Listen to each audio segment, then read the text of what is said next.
महंगा रोए एक बार, सस्ता रोए बार बार। ये कहावत कभी कभी स्मार्टफोन्स के मामले में गलत हो जाती है।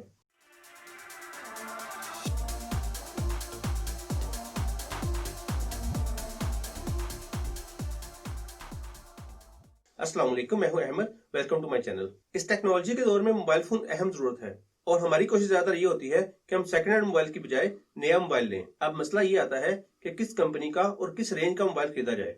फ्लैगशिप हर किसी की पहुंच में नहीं होता। सेम इसी तरह बहुत सारे लोग ऐसे भी हैं जो कि मिड रेंज भी अफोर्ड नहीं कर सकते। अब रह जाते हैं लो रेंज या बजट सेगमेंट के मोबाइल, जो कि 13-14 हजार की रेंज से शुरू हो जाते हैं। अब सवाल ये है कि इस तरह के सस्ते मोबाइल लेना वैल्यू टू मनी है कि नहीं। इस चीज को समझने के लिए सबसे पहले यह समझना बहुत जरूरी है कि सस्ते मोबाइल फोन आखिर इतने सस्ते क्यों हैं और इनको लेना हमारे लिए फायदेमंद है या नहीं। पहले हम डिस्कस करेंगे उन फैक्टर्स पर जिनकी वजह से ये मोबाइल फोन सस्ते हैं। यहाँ जो चीज सबसे ज्यादा मोबाइल फोन की कीमत में असरअंदाज होती है वो है ब्रांड। हाई एंड कंपनीज जैसे सैमसंग और एप्पल ये अपने मोबाइल्स में अपने ब्रांड की कीमत भी शामिल करते हैं। यहीं पे कुछ कंपनीज ऐसी हैं जो कि बहुत स्मार्ट खेल रही हैं, जैसे कि ओप्पो और Xiaomi। ओप्पो अपने फ्लैगशिप मोबाइल के लिए वन प्लस की ब्रांडिंग यूज करता है। अपर मिड रेंज के लिए ओप्पो, मिड रेंज के लिए वीवो और लो एंड के लिए रियलमी की ब्रांडिंग यूज की जाती है। सेम इस तरह Xiaomi अपनी फ्लैगशिप और अपर मिड रेंज के लिए मी की ब्रांडिंग यूज करता है, जबकि मिड रेंज और बजट सेगमेंट के लिए रेडमी की ब्रांडिंग इस्तेमाल की जाती है। दूसरा अहम फैक्टर है कंपटीशन का। मिड रेंज और फ्लैगशिप के लिए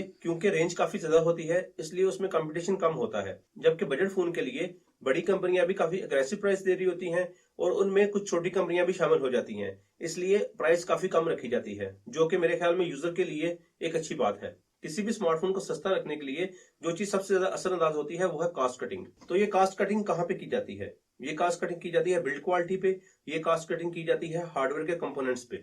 कॉस्ट कटिंग में जो चीज सबसे पहले कंप्रोमाइज की जाती है वो है बिल्ड क्वालिटी। अपर रेंज की निस्बत बजट सेगमेंट्स के मोबाइल में प्लास्टिक यूज किया जाता है और इसके फ्रंट ग्लास में भी पुरानी टेक्नोलॉजी यूज की जाती है। सेम इसी तरह इसके इंटरनल कंपोनेंट यानी कि प्रोसेसर, स्टोरेज और कैमरा, ये सब चीजें भी 3 से 4 साल पुरानी टेक्नोलॉजी की यूज की जाती हैं। उससे फर्क ये पड़ता है कि ये चीजें कंपनीज को काफी सस्ती मिल जाती हैं, जिसकी वजह से कंपनी एग्रेसिव प्राइस देने के काबिल हो जाती है। लेकिन इसका मतलब ये नहीं है कि पुराने कंपोनेंट यूज करने की वजह से मोबाइल की परफॉर्मेंस में काफी फर्क पड़ता है, क्योंकि कंपनीज सॉफ्टवेयर को काफी हद तक ऑप्टिमाइज करके फिर ये डिवाइसेस रिलीज करती हैं। इंशाल्लाह मैं अपनी अगली वीडियो में इस टॉपिक को कवर करने की कोशिश करूंगा कि सस्ते स्मार्टफोन्स या पुराने कंपोनेंट वाले स्मार्टफोन से कैसे अच्छी परफॉर्मेंस ली जा सकती है। अगली जिस चीज से कॉस्ट कटिंग होती है वो है प्री लोडेड एप्स। आपने हमेशा सस्ते मोबाइल फोन्स में देखा होगा कि उनमें बहुत सारी एप्स प्री इंस्टॉल्ड आती हैं। इस चीज को समझने के लिए आप ये बात समझ लें कि अगर कोई कंपनी अपनी ऐप की इंस्टॉलेशन के लिए 500 रुपए दे रही है तो 10 ऐप के बदले में 5000 रुपया कॉस्ट कटिंग हो जाएगी, जो कि मेरे ख्याल में कोई बुरी बात नहीं है। आप उन एप्स को अनइंस्टॉल भी कर सकते हैं। नेक्स्ट चीज इसी वाले से ही है एड्स।